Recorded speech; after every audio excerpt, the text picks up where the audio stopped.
طبقی که در تصویر میبینین این مکان آموزشی لیسه شهید محمد حسن در منطقه علاءالدینی است و این مکان برای خیلی ها خاطر انگیز شاید بوده باشد و هست، اما این مکان علمی فعلا در حالت فروپاشی قرار دارد و نیاز به ترمیم و بازسازی دارد. بناهن از دوستایی که بیرون از کشور هستند تقاضا و خواهش میکنیم که برای کمک شما این مکتب شدیداً نیاز دارد.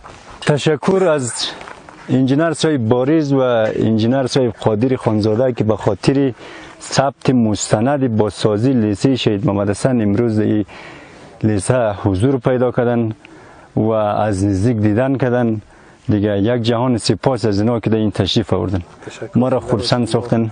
امروز هم دیم برای خاطر ثبت یک مستند که از بازسازی مکتب کاراش در کجا رسیده و از کجا شروع کردیم و در کجا رسیده.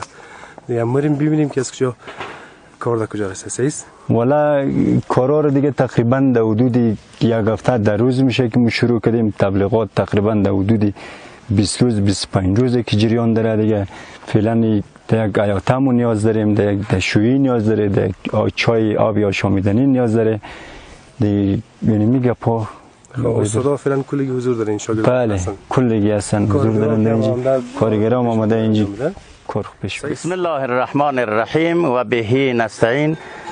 امروز جلسه ای داشتیم با شورای معارف و بزرگان و متنفذین دره علاءالدینی از سوخته تا منطقه شاغنه در ارتباط مکتب، در ارتباط کمک مردمی و بازسازی مکتب در حال فرسودگی و در حال پایین شدن است. لذا با شورای محترم معارف و با متنفذین، با نماینده ولسوالی ناهور الحاج حیدر خلیلی مشوره صحبت کردیم در ارتباط که با خیرین، با برادرایی که کمک نن و کمک کردن، اونایی که کمک کردن هم تقدیر تشکر منیم، اونایی هم که کمک منن انشالله خواهان ازی هستیم که در همین پروسه سهم بگیرن که مکتب بازسازی شود و عذابی پاشیدگی و عظمی که از بین رفتگی است جلوگیری شود. لذا با شورا مشوره کردیم در ارتباط بعضی مسائلی که در ارتباط مکتب بود، در ارتباط شاگردا بود صحبت کردیم و به نتیجه رسیدیم که انشالله بعد از دست به دست هم داده و در این قسمت همکاری با هم دیگر. بسم الله الرحمن الرحیم. امروز در این مکتب جمع شدیم با نماینده و مدیر صاحب مکتب، استادای مکتب. اول خمزی کار بازسازی باید بازدید به عمل میماد که می کار با چی رقم پیش موره، کارش درست است یا نه. یک دفعه نظارت از خود کار بود و در عین حال از اتاقا بازدید به عمل آمد. یک 3 اتاق با کلی از بین رفتگیه که او باید پس دوباره بازسازی شود و در ارتباط با اینمی حیاتیزی مکتب بود که اونو هم برآورد شد. یک 2 تصویب همینجا صورت گرفت که چقدر هزینه کار داره. اونمو پیشنهاد ازم در مؤسساتی که قرار کمک شود و کسای و خیرینی که چی در داخل علاءالدینی چی در بیرون از علاءالدینی اونمو هم باید دیده شود. نظام مردم درخواست کمک داده شود. هزینه زی مکتب هم برآورد شد، هزینه چایش هم برآورد شد، هزینه حیاتی زی هم برآورد شد. اتاقایی که از بین رفتگی بود و باید دوباره بازسازی شود. این دمی ارتباط یک توافق صورت گرفته، توافق نامه هم نوشته شده، امضا شده، در دسترس مدیر محترم مکتب قرار گرفته. بسم الله الرحمن الرحیم. هدف از صحبت که ما خدمت شما دوستا دارم اینه صحبت های اصل راجع سب خلیلی و مدیر سبینا عرض کردن نیازمندی هایی که در اینجا وجود داشت و ضرورت هایی که در اینجا وجود داشت خب اینا بیان کردن. خب ما صحبت های بخصوص نداریم، ما فقط از تمام فرهنگ دوستا، تمام بچه‌هایی که خلاصه در اینجا تحصیل کردن، اینجا فعلا این طرف و طرف مشغول کار هستند و دیگر دوستانی که خلاصه فرهنگ دوست هستند و میخوان که این مرکز فرهنگی علمی باقی باشد یا باقی بماند، ما از اونها تقاضا داریم در ارتباط با ترمیم و بازسازی که مکتب در حال تخریب شدن و در حال خرابی قرار داره. خب در این راستا به اندازه وسع توان ان شاء الله کمک بکنن تا مکتب از این خرابی و از این ویرانی کسی خلاص شود، نجات پیدا کنه. فقط در ارتباط چون نیازمندی هایی که اینجا وجود داشتن حاجی سیبینا گفتند و خب که نیازمندی های خب چا و ضروری و احاطه و خرابی بعضی اتاقها و بعد مشکلات فرهنگی دیگه که در اینجا کمبوداتی که موجود است در ارتباط با مسائل فرهنگی که اینجا خب ما از نگاه مواد درسی کمبودات داریم. از این ناحیه خب دوستانی که طرف دسترسی دارن از توانایی ایشی دارن و از دستشون برمیاد خب ان شاء الله به این ارتباط به این راستا کمک کنه تا مکتب از این حالت رکود و از این حالت خرابی که داره ان شاء الله خارج شود و توفیق همه دوستان فرهنگ دوستان را از خدا میخوام همگی ان شاء الله موفق باشه. بسم الله الرحمن الرحیم و به نستعین. قال رسول الله صلی الله علیه و آله و سلم: طلب العلم فریضة علی کل مسلم و مسلمه. بنده محمد حسن منیر هستم، مدیر مدرسه امام جعفر صادق علیه السلام. همانطوری که پیامبر گرامی اسلام فرمود که طلب کردن علم بر هر فرد، بر هر مرد و زن مسلمان واجب است. از این جهت طلب کردن علم، تحصیل علم هم نیاز به استادان جدید درست دارد و هم نیاز به یک ساختمانی خوب و قشنگ مکتب دارد. پس این هر دو تا برای یک ملت و برای یک منطقه ضروری و واجب می باشد. آنچنانی که دوستان خدمت شما دوستان خدمت همه عرض کردند که درباره مشکلات مکتب و درباره چیزهایی که بسیار برای مکتب لازمی هست بیان کردند و ما هممون حرفهای دوستان را تایید میکنم که این مکتب نیاز به کمک بسیار شدید خیرین منطقه و کسانی که در خارج هستند دارد. و السلام علیکم و رحمت الله و برکاته. بنده میرزا حسین نماینده دنگی چهارقلای علاودینی می باشیم و در خدمت دوستان رسیدگی کردیم امروز در مکتب لیسه علاودینی.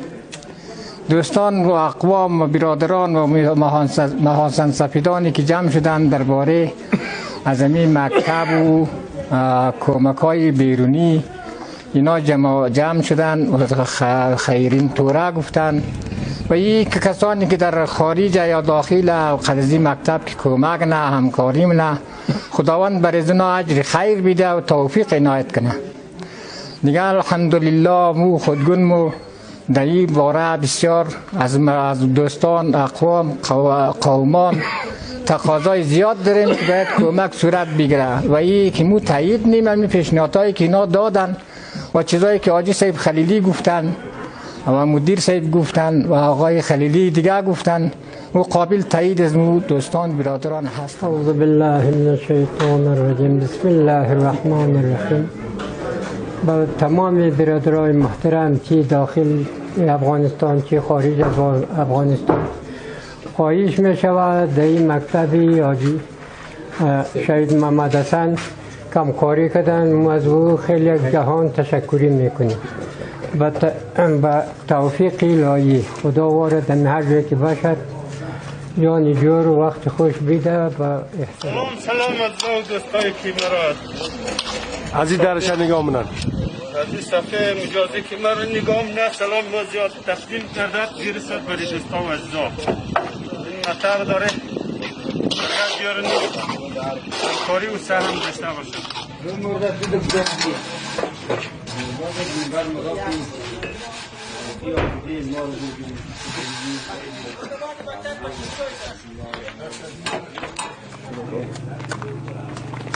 بسم الله الرحمن الرحیم.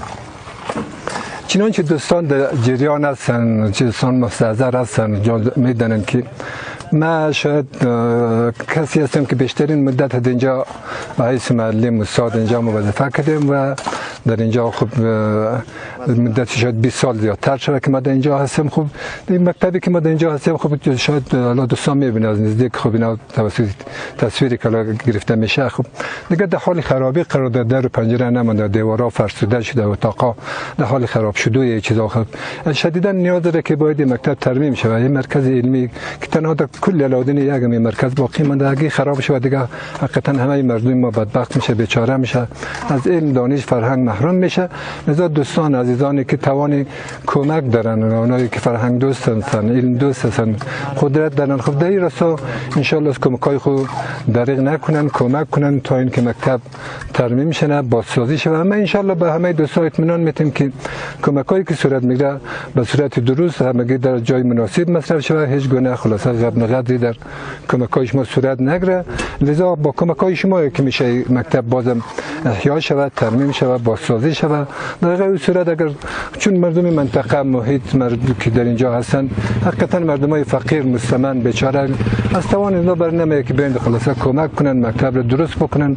دولت هم برای فعلا بودجه کافی نداره که مکتب رو ترمیم کنه. فقط تمام امیدها به شما دوستا، به شما خلاصه دوستا، به شما جوانا، به شما خیرین، شما به شما دختر شده در این راستا کمک کنین تا این مکتب از خرابی و ویرانی نجات پیدا کنه و مرکز علمی باقی بمونه. تشکر. صحبت کردین و وقت گذاشتین دیگه. شما باید یعنی چند نفر که مسئول از آقای مدیر گرفته تا استادایی که سهم دارن اما که مسئولیت دارن نمای زور یادآوری که و شماران هم اگه دیگه در دست دوستان مسئولینی که فعلا روی از این مسئله در حساب کتاب داخل است جناب آقای خلیلی است، یک خودم است با همکاری اساتید با محترم آقای فراست که در بخش تبلیغاتیش، در بخش ویدیویش، در بخش کارهای چیزیش که هم همکار است میاد. در بخش ای که نماینده ها و کسانی که جمعوری پول منخ مشخص شده، در کابل هم مشخص شده، در استرالیا هم مشخص شده است، در کانادا هم مشخص شده است، در دانمارک هم مشخص شده است، دوستانی که در ایران بودن هم مشخص شده است که اوناش کلگیش مشخص شده است که انشالله از سایت همه دوستایی که در اونجا عضو هستن میبینید.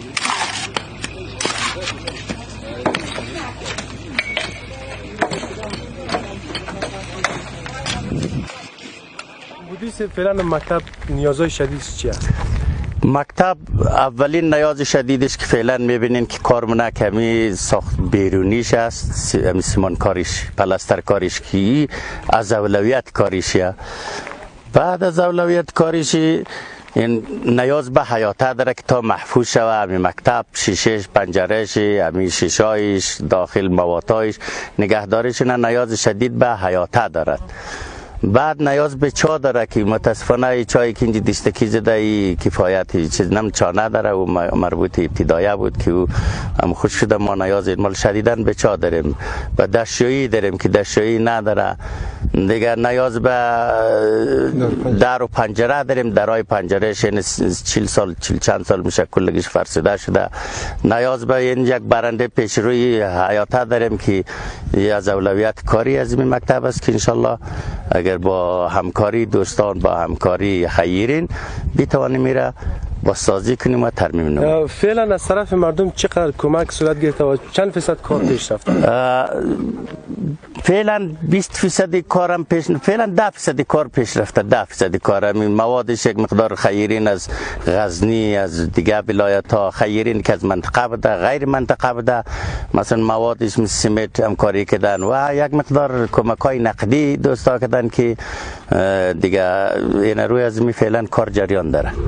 برای بازسازی از این مکتب همون چیزی که شما مد نظر گرفتین حدوداً چقدر پول نیاز است؟ امروز یک برآوردی کلی کردن که برآوردی تقریبی نیاز به از 8 لک الی 10 لک برآورد کرد. از 8 لک تا 10 لک برآورد کلی. فعلا کمک هایی که از طرف جوانان از طرف خارج یا داخل صورت گرفته حدودا میشه چقدر هسته مقدار؟ فعلا خود در ابتدای دیگه تا هنوز او قسم مشخص نیست. کمک فعلا کشیده بشه نیامده. در حدود یک 50,000 40,000 تا 60,000 ممکنه که در دسترسی چی از داخل چی از بیرون. تا هنوز کمک نمیده که ما همش کلگش در سایت گذاشتیم دیگه. بسیار عالی. این مکتب لیسه شهید محمد حسن آیا یک کتابخانه معیاری داره یا نه؟ نه معیاری نداره، متاسفانه کتابخانه معیاری نداره. نیاز به یک کتابخانه معیاری داره. مثلا کامپیوتر نداره که بتونیم استفاده کنیم برای نظمی کارهای مال. نیاز به یک کامپیوتر، نیاز به پرینتر، نیاز مثلا به برق سولر که بتونیم استفاده کنیم که متاسفانه یار نداره. استاد خلیلی مکتب فعلا کامپیوتر میز چوکی چی قرار داره؟ چند فیصد مثلا تکمیل، چند فیصد دیگه نداره اصلا؟ باری جان خدمت شما هستم. خب کشور در کل به حساب منطقه از به خصوص مکتب لیسه شهید محمد حسن خاصتا خب نیاز مو چیزایی که فعلا خدمت شما عرض کردیم، اما چیزای ضرورت های اولیه را در نظر گرفتیم که این چیزا ضرورت های اولیه که بدون از اصلا تدریس امکان نداره. و الا خب نیازمندی ها خب خیلی شدید از نگاه فرهنگی. اینا حرف پیشتر شما نیاز به کتابخانه گپا داریم، میز چوکی به صورت بسیار محدود و کونه فرسوده وجود است. سال سابق مدت چند سال قبل که اینجا آمده اونم حال خراب شدن این چیزا نیاز جدیدن خب ما نیاز داریم که میز چوکی باشد، کتابخانه باشد، کامپیوتر، پرینتر و گپا باشد. این چیزا خب این احاطه و مثلا ترمیم اتاقا و گپا اینا نیازهای اولیه که بدون اصلا تدریس امکان نداره. خب اگر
طوری که دوستان شما در جریان هستین طرف غرب مکتب پلاستر شدن و کارهای پلاسترش هم تمامه، ولی متاسفانه شیشه نداره و کلکینایش هم دیگه قابل استفاده نیه. اگر یک شیشه داشته شه، اگر بیسی داشته شه بسر میشه. دوستان طوری که میبینین اینجا او اگر داخل سنگتا بره باز تخریب میشه مکتب و باید از مکتب اول که بازسازی شه و بعد باید مراقبت صورت بگیره. دوستا طوری که میگرین میورسیا کلان همکخ بوده. دوستا یک کانال در قسمتی از مکتب زده شنه تا که جلوگیری از این کنه که او داخل سنفا نشه. بسم الله الرحمن الرحیم. به نام خداوند یکتا. اول با عرض سلام خدمت دوستا و خصوصا دکتر آقای رحیمی که یکی از دوستای بسیار بسیار دلسوز مایه و همچنان در دوره مکتب که درس می‌خوندیم هم یک جا بودیم تا دوره ابتدایه و متوسطه و همچنان دوره لیسه در این منطقه با هم یک جا درس خوندیم. حالا بسیار خوشحالیم و خدا را سپاسگزاریم که ایشان در این منطقه که ما متولد شدیم بود و باش کردیم در سابق ملاقات کردیم و دیدیم و از دیدن ایشان بسیار خوشحال هستیم. و ایشان راجع به مکتب از من سوال کردن که مکتب در چه وضعیت قرار داره. من گفتم که تقریبا 10 سال شاید زیادتر شود که در این مکتب ایفای وظیفه دارم، به عنوان معلم هستم.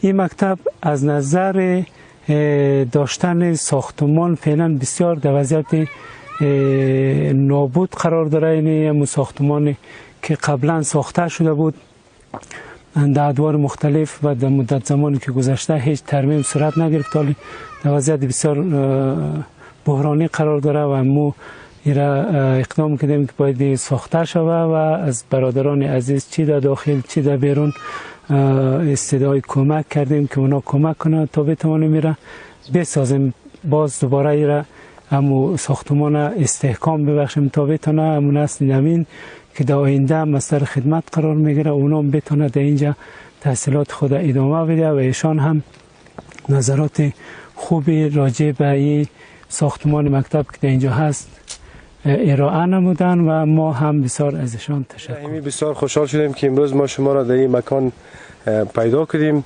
و بسیار این جای خوشبختی است که فعلا هم راجع به یک دوستای ما راجع به بازسازی مکتب کمپاین را انداختن و همیشه شما خود معرفی کنین و بگوین که تحصیلات خود از کجا ابتدا شروع کردین و فعلا در کجا هستین. بسم الله الرحمن الرحیم. با عرض سلام و احترام و ادب خدمت جامعه علم پرور و دانش دوست مردم علاودینی، این جانب پاندوی دکتر محمد اسحاق رحیمی، عضو کادر علمی پانزه حقوق و علوم سیاسی پانتون بلخ. بنده تحصیلات خود را از لیسه شهید سید محمد حسن آغاز کردم که در سال 1382 از این مکتب به صورت موفقانه دیپلم خود را اخذ کردم و بعد در سال 1383 بعد از سپری کردن موفقانه امتحان کنکور وارد پانزه حقوق و علوم سیاسی پانتون هرات شدم. در جریان 4 سال بعد از 4 سال در سال 1386 از پانزه حقوق و علوم سیاسی پانتون هرات فارغ التحصیل شدم. بعد در حدود 2 سال فاصله افتاد میان دوره لیسانس و دوره ماستری ما. بعد از 2 سال بورس دولتی اخذ کردم در یک از پانتون‌های معروف دولت جمهوری اسلامی ایران. وارد مقطع ماستری شدم و در جریان 2 سال دوره ماستری حقوق را به صورت موفقانه سپری کردم و بعد در سال 1391 به عنوان عضو کادر علمی پانزه حقوق و علوم سیاسی پانتون بلخ استخدام شدم و بعد از 1 سال خدمت در پانتون بلخ بورسیه دولتی را برای مقطع دکترا از وزارت تحصیلات عالی افغانستان و وزارت علوم و تحقیقات و فناوری جمهوری اسلامی ایران اخذ کردم که در سال 1392 وارد مقطع دکترا در یک از دانشگاه‌های معروف ایران شدم و در حدود 4 سال من دوره دکترا را موفقانه سپری کردم و تزیس دکترای خود را به صورت موفقانه و به صورت عالی دفاع کردم و فعلا هم به عنوان عضو هیئت علمی پنجه حقوق و علوم سیاسی پنتون بلخ افای وظیفه میکنم. بسیار عالی.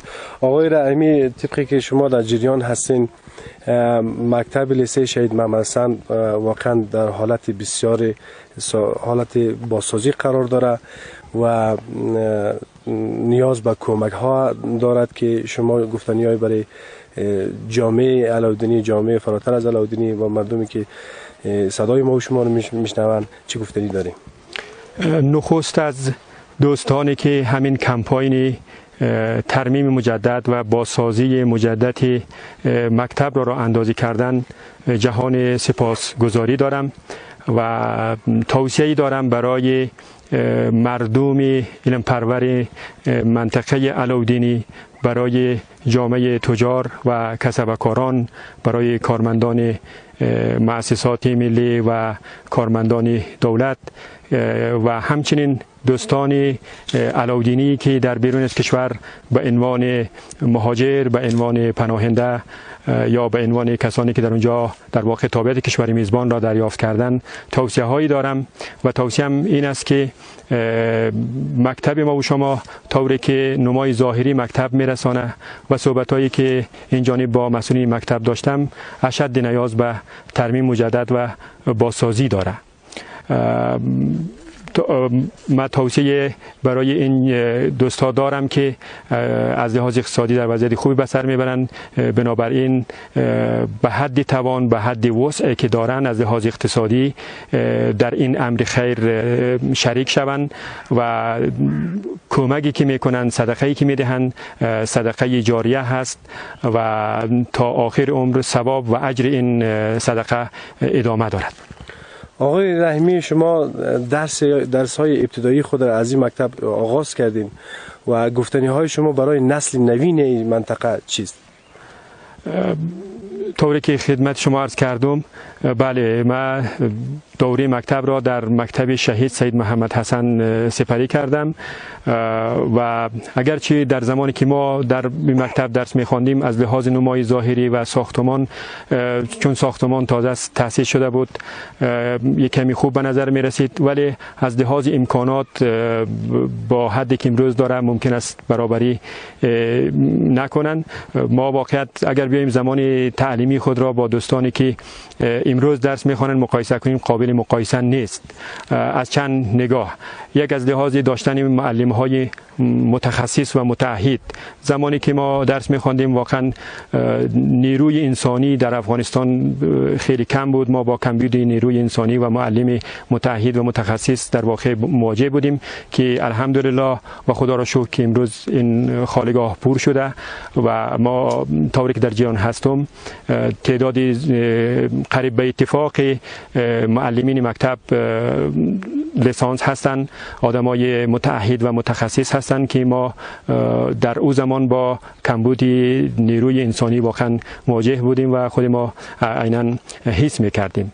و اما از لحاظ امکانات، از لحاظ داشتن چوکی و فرش و غیره و غیره امروز واقعا قابل مقایسه نیست. ما در همین مکتب کهنه و فرسوده درس خواندیم، حتی ما فرش نداشتیم، روی یک فرش ها می نشستیم و درس های خود را ادامه می دادیم. نه تنها ما بلکه کسایی که با ما هم دوره بودن و هم ردیف بودن در واقع در همین مکتب درس خواندن.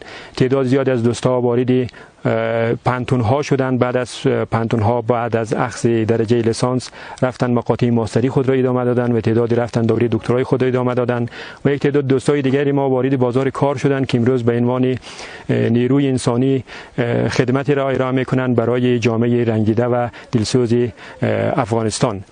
و توصیه ما برای این متعلمین این است که با کمال قوت، با کمال انگیزه، با کمال اطمینان درس های خود را ادامه بدهند. آینده درخشانی دارند. تعداد زیادی از متخصصین و تعداد زیادی از مدیرانی که امروز از علاءالدینی در واقع در بازار کار میکنن یا رفتن وارد مقاطع تحصیلی شدن، از همین مکتبی که شما درس میخوانین از همین مکتب فارغ التحصیل شدن و من هم بر اینها توصیه میکنم که به درس‌های خود ادامه بدهند و آینده درخشانی را پیش رو خواهند داشت. بسیار عالی، تشکر آقای رحیمی. آقای رحیمی صاحب که شما وقت گذاشتین صحبت کردین، انشالله که خداوند شما را حفظ داشته باشه. سلامت باشین. ممنون از